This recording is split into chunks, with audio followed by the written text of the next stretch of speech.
Hey, welcome back. Thank you once again for joining me for Bricky's Bible.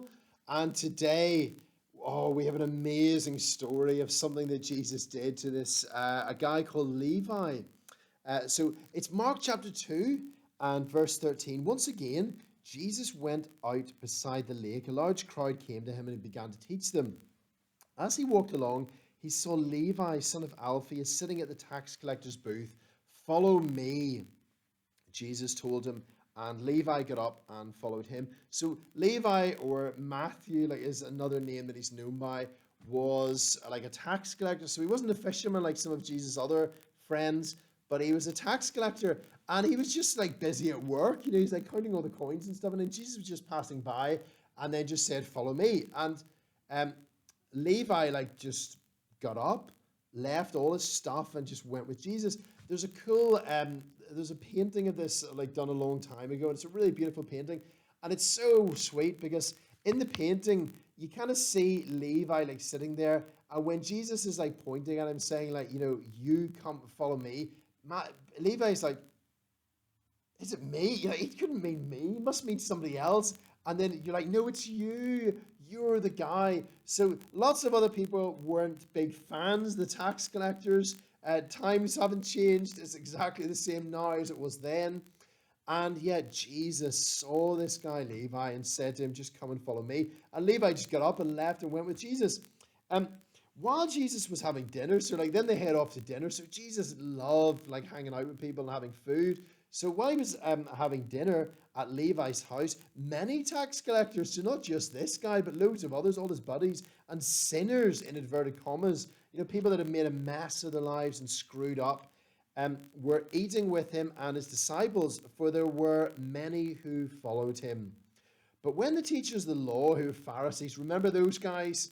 They're always up to no good, always like putting their noses in where it doesn't belong, saw him eating with the sinners and the tax collectors, they asked his disciples, why does he eat with tax collectors and sinners? On hearing this, Jesus said to them, it's not the healthy who need a doctor, but the sick. I have not come to call the righteous, but sinners. That was an awesome answer that Jesus gave them. He was always so wise. He always knew exactly what to say. It's not the well and the healthy who need a doctor, but the sick. Today, right, if you're listening to this and you're thinking, I've made like terrible mistakes in my life, and I'm not the person that I think that like Jesus and his Father in heaven want me to be, and I don't think that I'm like the right person for this. Just remember Levi. Levi didn't think he was the right person either, and he was like called by Jesus to come and follow him, and he did. He trusted Jesus and he went with Jesus, and his life has changed forever. Now, sometimes, we sort of tend to think, and I do it as much as anyone, I tend to think like the fact that I've done things and said and thought things that are wrong kind of disqualifies me from being involved in Jesus' life and his movement and revolution. And then you read like a verse like this when Jesus says, it's not the healthy who need a doctor, but the sick. Then you realize it's all the other way round. Let's put it like this, right? Just imagine, well, you don't actually have to imagine that we're all very sick, okay? Because we are. We're all going to die, right? We will die. Everyone watching this video, I'll die. We'll all die one day, whether it's in 20 years or 30 years or 40 or 50 years' time. We will all die. And so we're all like suffering from a terminal illness, that's going to lead to our death. That's what we're suffering from. Imagine that there's a doctor out there, right, who's able to help us. There's only one doctor who can like heal us of this illness. What would we have to do to like get people to go to the doctor? What would it take for you to go to the doctor? What we could do is try and like show the fact that you're sick and that you're going to die. And we could do that, and there's a time and a place to sort of show that very, very clearly.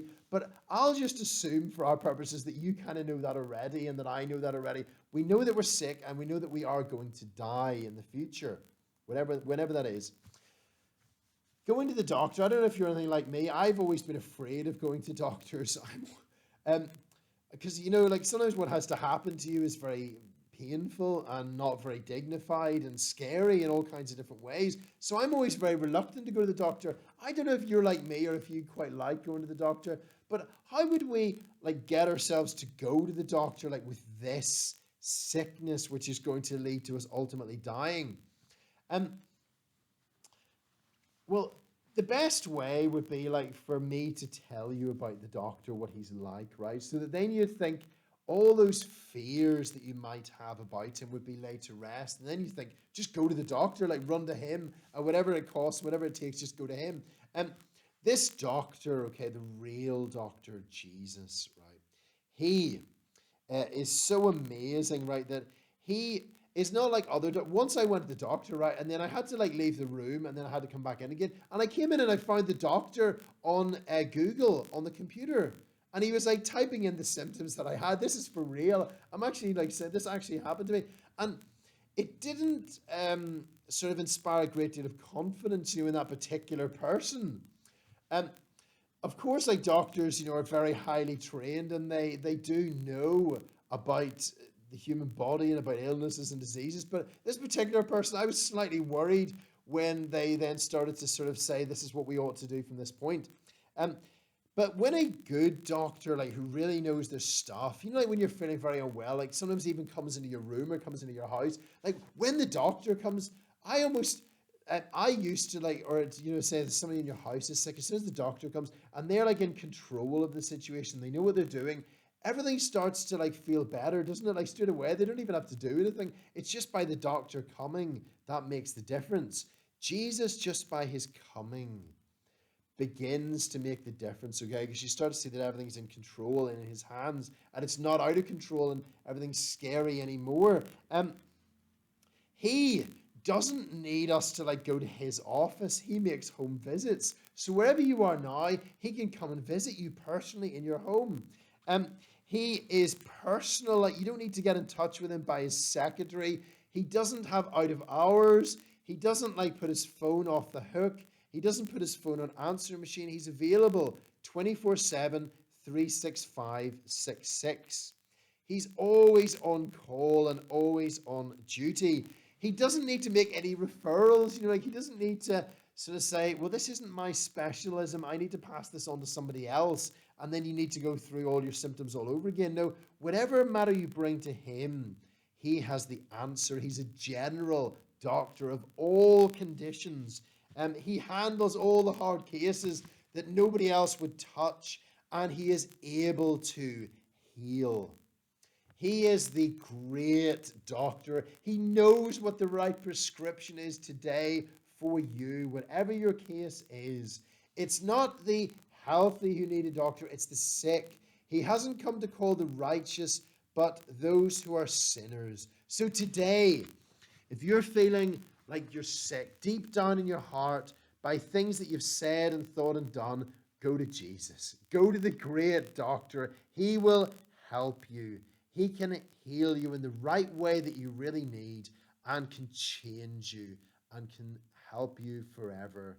Jesus, go to him. Thank you so much for watching. God bless you.